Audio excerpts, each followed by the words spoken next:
waiting for our customers to want to arbitrate. What we're doing is we've said that, and I want to make this very clear because this is going to come out in the next couple of days, so I might as well mention it in front of you all, and that is we're going to our customers and we're saying the following. If you have a complaint about a rate lock extension fee that you paid at Wells Fargo, we will remediate it. We're going to contact 108,000 customers and we're going to say the following. There are some good things you're doing. I'm not saying you're not, but I am saying that on fundamental issues like continuing, Senator Cotton talked about for whatever, but he said optional. We're saying it's forced arbitration. It's not optional arbitration for so many of your customers. Last point, right before the scandal broke, CEO compensation at Wells Fargo increased from 19 to 21 million. You recently announced you'll be increasing the minimum pay for tellers from $12 to $13.50 an hour. So the CEO, $13.50 to $17.10 an hour, depending upon where they're located. That's a 12% increase,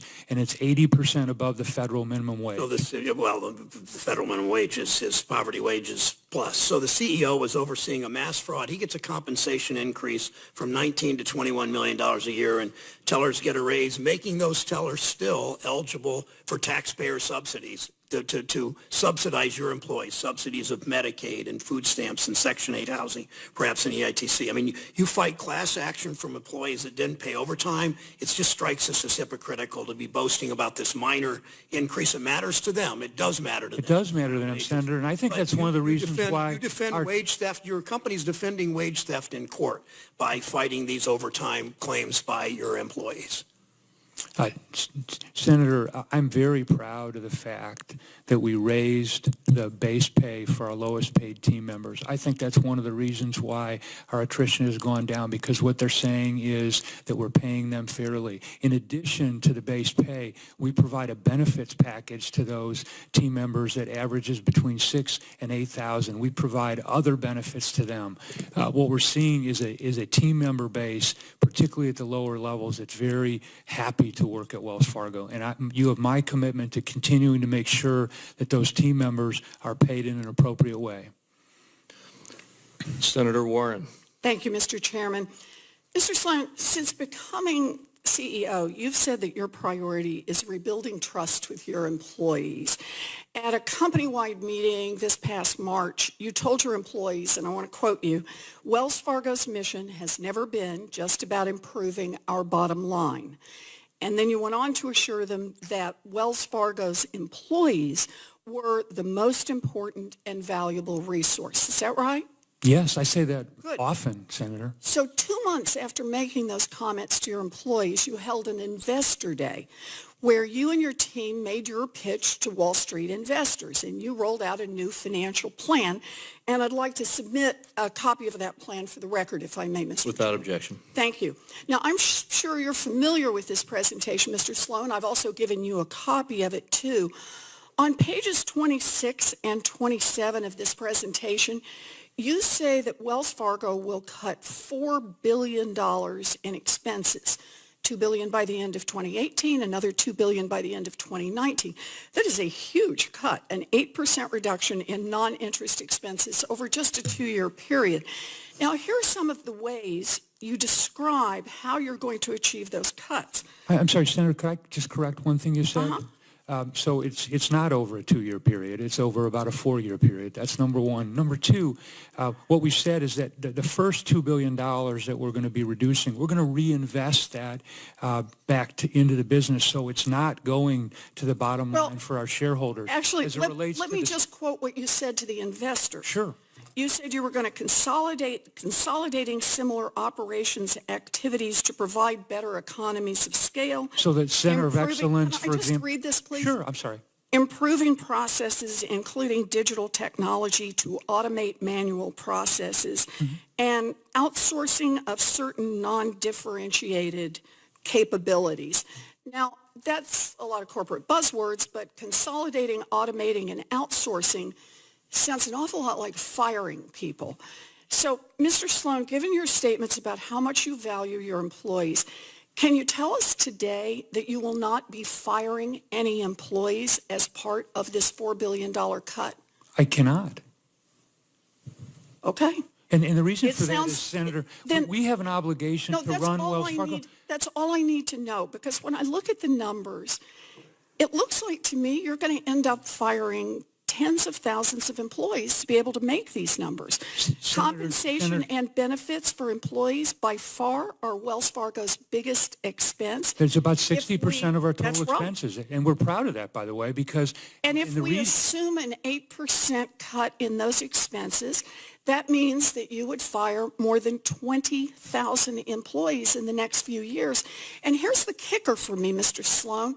After telling your employees in March that they were your most valuable resource and that Wells Fargo has, quote, never been just about improving our bottom line, I want to read you what Wells Fargo told Wall Street investors 2 months later in May. Quote, we expect an additional $2 billion in annual expense reductions by the end of 2019.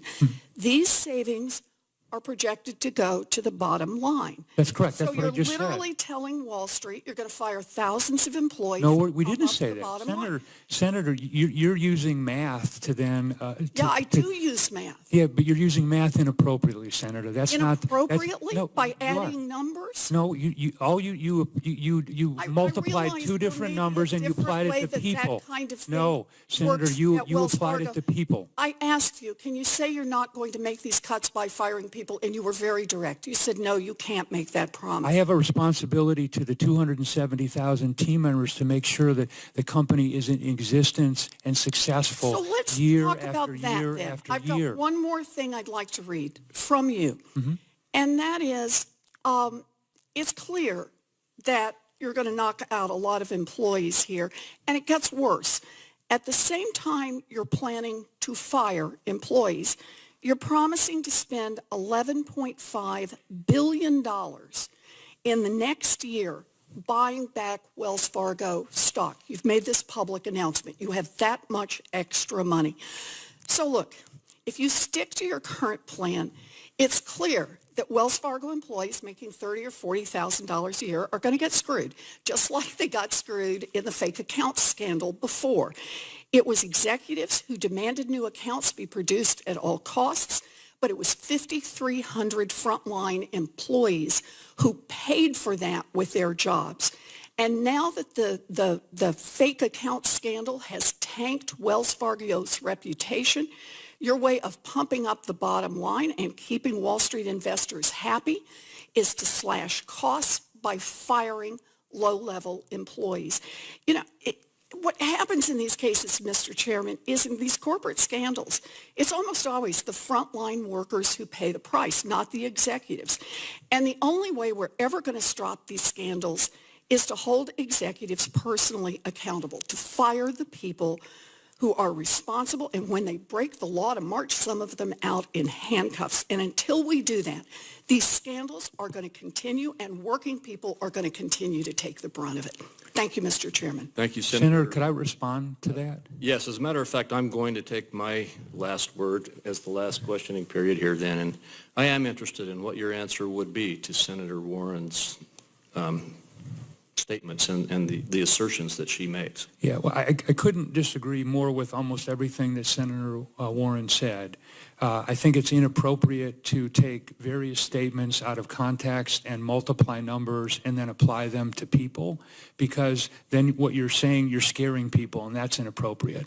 When you look at Wells Fargo, I said, first and foremost, my commitment is to our 270,000 team members to make sure that they've got a safe place to do business in, to serve their customers, that they're paid fairly. And what those team members are saying to us, even in the midst of the fact that we have said that we need to become a more efficient organization, is they like working at the company because our attrition is down. It's down to its lowest levels in years, and that's because they appreciate the fundamental changes that we've made, many of which, but not all of which, that we've talked about. We care about our team members. That's why I spend a lot of my time going out and seeing them and talking to them and understanding how they're feeling about the company. company, and we're making changes based upon what they tell us. Every other month, I hold a town hall with 1,000, 2,000, 3,000 team members and ask them unscripted to give us suggestions. We've implemented lots of their suggestions. We care about them. But at the same time, I have an obligation as the CEO of this company to make sure that we keep other stakeholders happy, and that includes our shareholders, who aren't just Wall Street investors, but they're shareholders that are pension funds that support many retirees all across this company. 401k plans own our stock. We've got an obligation to them. So my job as CEO is to try to balance those appropriately, and I'm working as hard as I can to accomplish that. All right, well, thank you. And I want to